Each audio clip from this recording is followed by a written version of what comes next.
ખેડૂત ભાઈઓ, આ વર્ષમાં આપણને કપાસ, જીરું આવા કેટલાક પાકોમાં વળતર લાયક ભાવ ન મળ્યા.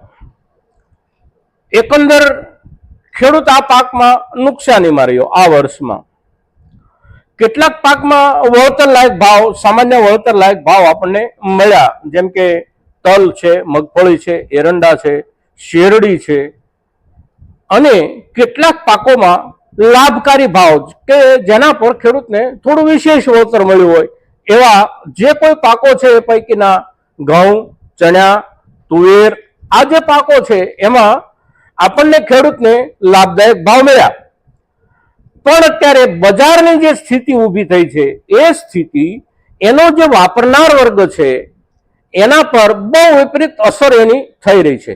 ખેડૂતને સામાન્ય લાભ થયો અને વાપરનાર જે છે એને અત્યારે ખૂબ મોંઘા ભાવથી આ વસ્તુઓ જે ખરીદવી પડે છે એ આપણો ખેડૂતો માટે પણ એક ચિંતાનો વિષય હોવો જોઈએ. એટલા માટે કે આપણે ખેડૂત છીએ અને ખેડૂત છીએ એટલે જગતના તાત તરીકેનું આપણને એક બિરુદ મળ્યું છે. જગતના તાત તરીકેની આપણી એક જવાબદારી પણ છે અને તેથી બાકીનો જે વાપરનારો વર્ગ છે એની પણ સહેજે ચિંતા આપણને થવી જોઈએ. અને એ જે ચિંતા છે એ ચિંતા અને આ જે પરિસ્થિતિનું નિર્માણ થાય છે એ પરિસ્થિતિના નિર્માણમાં સરકારોની ખામી કેટલી હોય છે એને આજે આપણે સમજવાનો પ્રયાસ કરવો છે મિત્રો. તો આ વિડીયોમાં આપ સૌ બન્યા રહેજો.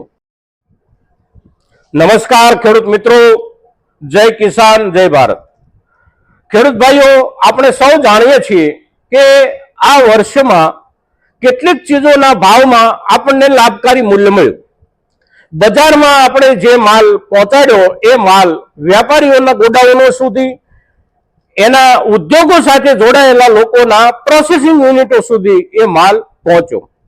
પરિસ્થિતિ અત્યારે એવી છે કે દેશમાં એ ચીજોનો જે ભાવ છે એ ભાવ ખેડૂતને મળેલો ભાવ અને બજારમાં અત્યારે જે ભાવથી એ ચીજો વેચાઈ રહી છે એની વચ્ચેનું જે ખૂબ મોટું અંતર છે અને એ અંતરના કારણે એના વાપરનાર વર્ગ પર એની જે વિપરીત અસર થઈ રહી છે એ ખૂબ ચિંતાજનક છે મિત્રો. આપણે તુવેર પકવી તો આપણે એક મણ એટલે કે 20 કિલોગ્રામના 1500 થી શરૂ કરી અને 2100 કે 2200 સુધી સારી ગુણવત્તાની તુવેર આપણે વેચી. માર્કેટમાં પહોંચ્યા પછી આ જે તુવેર છે એ અત્યારે દાળના રૂપમાં ગ્રાહકોને લગભગ 200 રૂપિયાના ભાવથી મળે છે. 1 કિલોગ્રામના 200 રૂપિયા ખાનારે એના ખર્ચવા પડે છે. સારી ક્વોલિટીના ઘઉં છે તો એ આપણે 550 થી લઈ અને 650 રૂપિયા કે 650 રૂપિયા સુધી બજારમાં વેચ્યા. અત્યારે ખાનાર વર્ગને સારી ક્વોલિટીના ઘઉં 800 રૂપિયા સુધી પૈસા એની પાછળ ખર્ચવા પડે છે. એવી જ સ્થિતિ ચણાની છે. ચણા આપણે સારી ક્વોલિટીના 1200 1250 થી શરૂ કરી અને 1500 સુધી વેચ્યા. બજારની અંદર ચણા અત્યારે વાપરનાર વર્ગને 100 રૂપિયા કિલો ખરીદવા પડે છે, એટલે કે 2000 રૂપિયા બજારમાં છૂટક વેચાણમાં એનો ભાવ પહોંચી ગયો છે. ઉપરાંત આગળના દિવસોમાં હજી પણ એમાં ભાવ ખૂબ મોટો વધારો થવાની શક્યતા બજારમાં દેખાઈ રહી છે.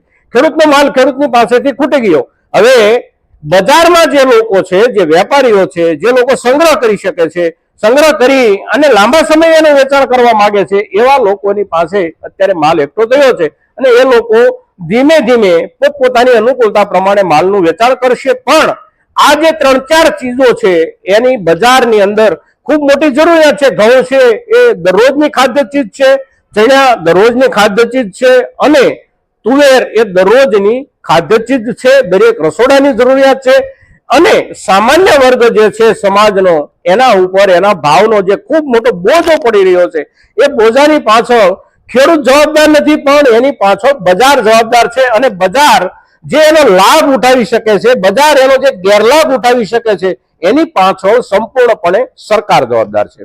એ સરકાર જ્યારે સંપૂર્ણપણે જવાબદાર છે ત્યારે એ કેવા રૂપમાં જવાબદાર છે એને આપણે સમજવાનો પ્રયાસ કરીએ છીએ મિત્રો. આ ડામાડોળ જે ભાવ છે, અતિ ઊંચો ભાવ જતો રહે, બજારમાં બેઠેલા કેટલાક ખેલાડીઓ એનો મોટો સંગ્રહ કરે અને એ સંગ્રહને ઊંચા ભાવથી વેચે, જેને આપણે કાળા બજાર કહીએ છીએ આપણી સાદી ભાષામાં. તો આ જે મેદાન તૈયાર થાય છે એ મેદાન સરકારની મેલી નીતિના કારણે તૈયાર થાય છે. આપણા જેટલા ખેત પેદાશના પાક છે એ તમામ પાક સમાજની નિયમિત જીવન જરૂરિયાતની ચીજ વસ્તુઓ છે. અને સમાજની નિયમિત જીવન જરૂરિયાતની ચીજ વસ્તુઓ જ્યારે છે ત્યારે એના ઉત્પાદન કરનાર વર્ગને ઉત્પાદન કર્યા પછી જે ભાવ મળવાનો છે એ ભાવની દર વર્ષની એક નિયમિતતા સરકાર તરફથી નક્કી થાય.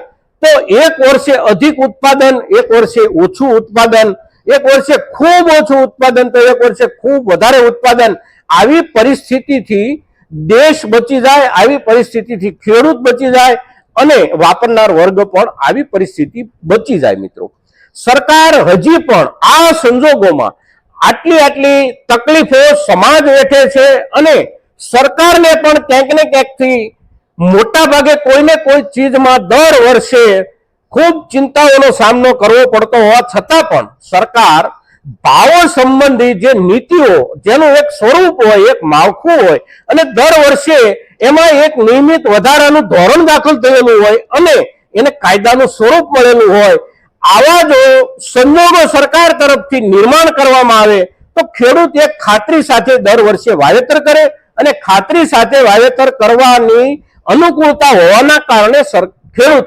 પોતાની ક્ષમતા પ્રમાણે દરેક પાકો, દરેક વિસ્તારની ક્ષમતા પ્રમાણે દરેક ખેડૂત દરેક પાકો પૂરેપૂરા એનું વાવેતર કરવા તરફ પ્રેરાય અને બજારની સ્થિરતા એના કારણે જળવાય રહે. હવે બને છે એવું કે કોઈ વર્ષે આપણને ચણાના માત્ર 600 રૂપિયા મળે એટલે વળતા વર્ષે આપણે એના વાવેતરથી દૂર જતા રહીએ. કોઈ વર્ષે તુવેરમાં એવું બને, કોઈ વર્ષે આપણા ઘઉંમાં એવું બને, બાજરીમાં, મકાઈમાં, દરેક પાકમાં કોઈ વર્ષે આપણને કઈ ન મળે. ડુંગળીનો આપણને 2 વર્ષનો અનુભવ છે કે ડુંગળીમાં આપણે કેટલા પરેશાન થઈએ છીએ અને એ જે આપણી પરેશાની છે એ પરેશાની 4 કે 5 મહિના જાય પછી બજાર ઉપર એ પરેશાની આવી અને ઊભી રહે છે. વાપરનાર વર્ગને 40-45 રૂપિયા સુધી કિલો ખરીદવી પડે છે, આપણે વેચી હોય છે માત્ર 2 રૂપિયા કિલો, 1.5 રૂપિયા કિલો. હવે આ જે પરિસ્થિતિ છે એ પરિસ્થિતિને અટકાવી અને એક સ્થિરતા લાવવી હોય તો સરકારે એમએસપી ની જે ચર્ચાઓ ચાલે છે, એમએસપી એટલે કે મિનિમમ સપોર્ટ પ્રાઇસ, અને એને આપવા લાયક કાનૂની સ્વરૂપ આપવાથી જ્યાં સુધી સરકાર ભાગે છે ત્યાં સુધી આ પ્રકારની પરિસ્થિતિ દેશમાં બની રહેવાની છે. મિત્રો, સરકાર જ્યારે ખેડૂતને દર વર્ષના પોષણક્ષમ ભાવોની એક કાનૂની વ્યવસ્થા નહીં ઊભી કરે ત્યાં સુધી આ પ્રકારની ડામાડોળ પરિસ્થિતિનો સામનો સમગ્ર દેશે કરવો પડશે. મિત્રો, આજનો જે આપણો આ વિડીયો છે એ વિડીયો માત્ર ખેડૂતો માટે નથી પણ વાપરનાર વર્ગમાં પણ એક જાગૃતિ આવે અને ખેડૂતોની સાથે વાપરનાર વર્ગ પણ સરકાર પર દબાણ લાવવાનો પ્રયાસ કરે કે ખેડૂતોની જે માંગ છે એ માંગ સમાજના હિતમાં છે અને તેથી અમે સમાજ તરીકે ખેડૂતોની માંગણીની સાથે ઊભા છીએ અને સરકાર ખેડૂતોની જે માંગણી છે એ માંગણીને સમર્થન કરે અને એને માટેની એક સ્થિર નીતિનું નિર્માણ કરે.